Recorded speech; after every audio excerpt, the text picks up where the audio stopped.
श्री सहजानंद स्वामी महाराजाय नमो नमः। श्री बापा श्री भगवते नमो नमः। श्री सद्गुरुभ्यो नमो नमः। श्री स्वामीनारायण गादी आद्य आचार्य प्रवर धर्म धुरंधर सनातन धर्म सम्राट परम कल्याणकारी जीवन प्राण स्वामी बाबा भगवते नमो नमः। स्वामीनारायण हरे संवत 1876 ना माक्षर सुधी चतुर्थी ने दिवस श्रीजी महाराज श्री गरડા મધ્યે દાદા ખાચરના દરબારમાં રાત્રિને સમયે સાધુની જાયગાને વિશે પધાર્યા હતા અને સર્વે ધોળા વસ્ત્ર ધારણ કર્યા હતા અને પોતાના મુખારવિંદની આગળ સાધુ તથા દેશ દેશના હરિભક્તની સભા ભરાઈને બેઠી હતી।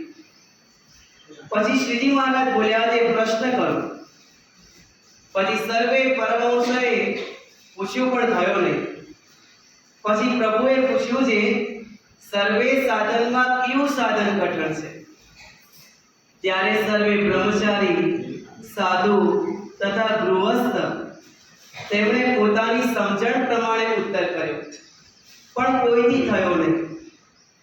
પછી શ્રીજી મહારાજ બોલ્યા છે સર્વે સાધનમાં ભગવાનના સ્વરૂપમાં મનની અખંડ વૃત્તિ રાખવી એ તો સૌથી કઠણમાં કઠણ સાધન છે।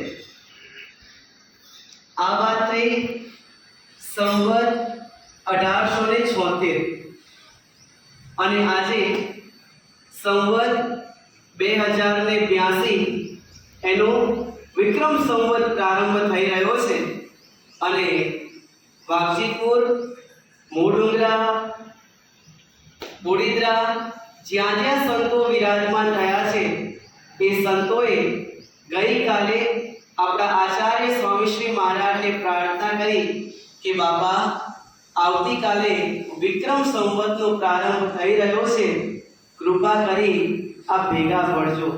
અને ત્યારે પરમ પૂજ્ય આચાર્ય સ્વામી શ્રી महाराजे જે ગામમાં જે ભક્તો દિવ્ય કારણ સત્સંગનો લાભ લેવા માટે પધારે, ભગવાનના દર્શન માટે પધારે, તો ત્યાં દરેક હરિભક્તોને ખૂબ જ વાલથી જય સ્વામિનારાયણ પાઠવે છે।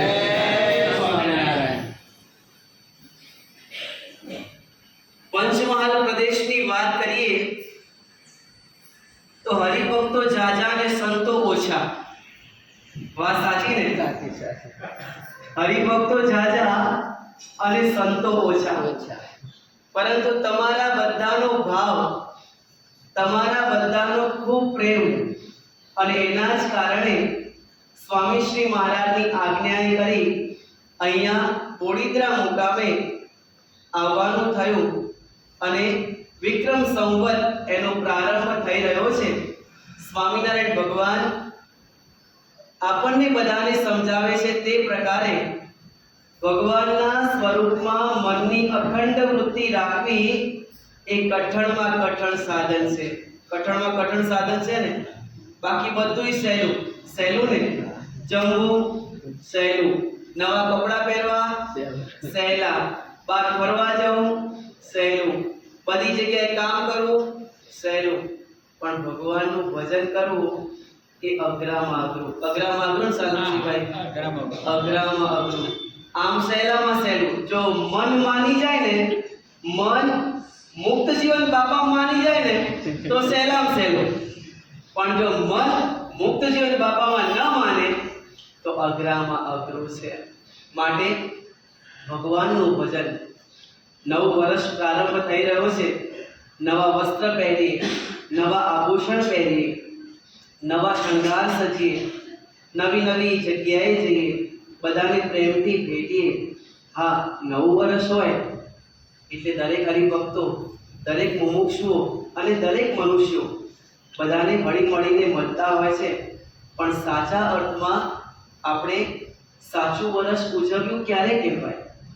તો સાચા અર્થમાં સાચું વર્ષ આપણે ત્યારે ઉજવ્યું કહેવાય જ્યારે આપણી પ્રકૃતિ, આપણો સ્વભાવ એની ઉપર ઘસારો આવે, ઇન્દ્રિયો અંતઃકરણ ઉપર ઘસારો આવે, ભગવાનનું ભજન વધે, ભગવાનનો સત્સંગ વધે, ભગવાનની નિત્ય પ્રત્યે પ્રાર્થના વધે, તો આપણે ભગવાનની ભક્તિ અને ભગવાનનો સત્સંગ અને આપણે સાચા અર્થમાં સાચું વર્ષ ઉજવ્યું કહેવાય. સાચું વર્ષ ઉજવ્યું ત્યારે કહેવાય.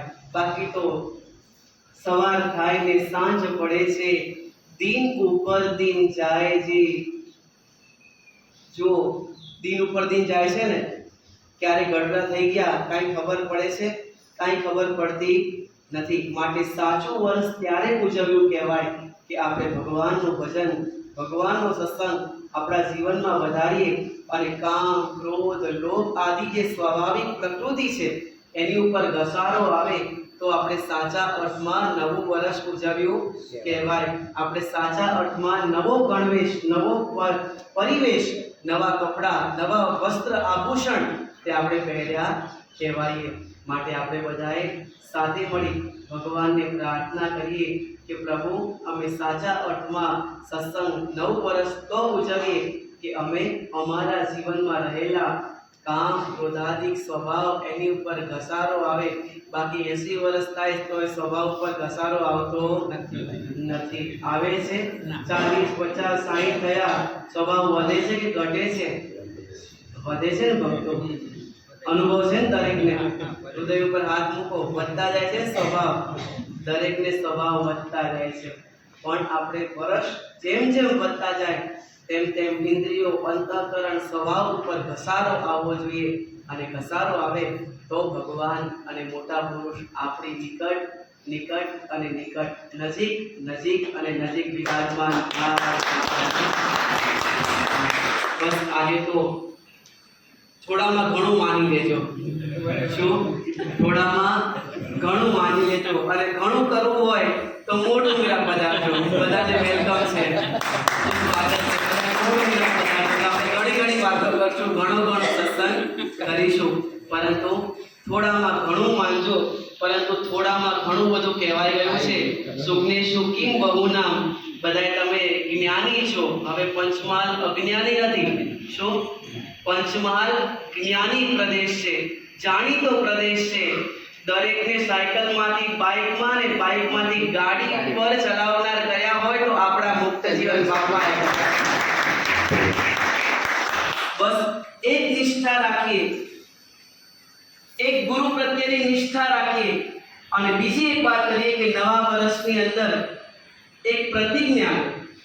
તમે બધાએ ભક્તો આવો છો, પરંતુ એક પ્રતિજ્ઞા કરો કે તમારા વડોદરા મુકામે દિવ્ય કારણ સત્સંગની સભા અઠવાડિક થતી હોય તો દરેક હરિભક્તો અહીંયા હાજર થાવ અને બસ આ પ્રતિજ્ઞા લો અને એ જે સત્સંગથી જે આપણામાં રૂડા ગુણ આવશે ને એ રૂડા ગુણ બીજા ક્યારેય નહીં આવે. શું રૂડા ગુણ? ગમે તેટલા બંગલા બનાવશો, ગમે તેટલી ગાડીઓ લેશો, ગમે તેવા રૂડા રૂપાડા મેકઅપ કરશો, ક્યારે પણ રૂડા ગુણ આવશે નહીં. રૂડા ગુણ સત્સંગે કરીને આવશે. માટે આપણી જે વડોદરાની અઠવાડિક કારણ સત્સંગની સભા એમાં દરેક હરિભક્તો આવો અને દિવ્ય કારણ સત્સંગની સભા કરો, ભગવાનની ભક્તિ કરો અને બસ ભગવાનને રાજી કરો છો ને વધારે રાજી કરો તો આપણે સાચા અર્થમાં નવું વર્ષ ઉજવ્યું કહેવાય. બોલો અક્ષરધામના અધિપતિ સ્વામિનારાયણ જય. કૃષ્ણ મહારાજ જય. હરે કૃષ્ણ મહારાજ જય. સચ્ચિદાનંદ સ્વામી મહારાજ જય. બાબા શ્રી જય. સદગુરુ શ્રી જય.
દિવ્ય સાકારમૂર્તિ સર્વ આપણા ભક્તોનું રક્ષણ અને પોષણ કરતા એવા અક્ષરધામના અધિપતિ શ્રી સ્વામિનારાયણ બાપા, ગોપાલ બાપા, નેતુ બાપા, ઈશ્વર બાપા, સ્વામી બાપા કે જે પંચમાના ભગવાન કે આપણને આ સ્વામિનારાયણ ભગવાનની ઓળખાણ કરાવી અને આવા રૂડાગઢ સંઘોનો યોગ કરાવ્યો.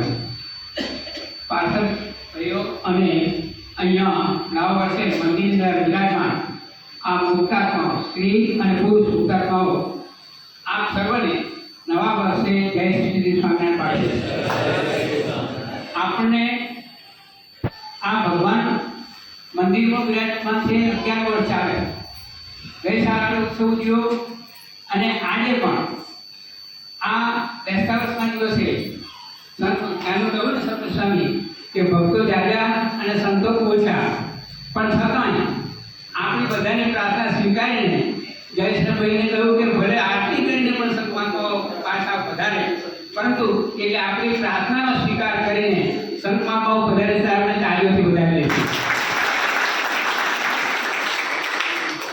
હવે આભાર વિધિ કરવાની છે, પરંતુ મારી એક પ્રાર્થના છે કે સર્વસૂત્ય સ્વામીશ્રી આપણને એક ફરજ સોંપી કે દર અઠવાડિયે મંદિરની અંદર એક સત્સંગ સભા થાય અને સત્સંગ સભાની અંદર કીર્તન બોલાય, કથા વાર્તા થાય અને જ્ઞાનનો પાકો બંધાય, એવું આપણે ભાઈ ખભે ખભા મિલાવીને આપણે સંપ રાખીને અને એ એમના મૂલ્યને ઝીલીને આપણે ક્યાંક નવા વર્ષથી શરૂ કરીએ એ વિનંતી.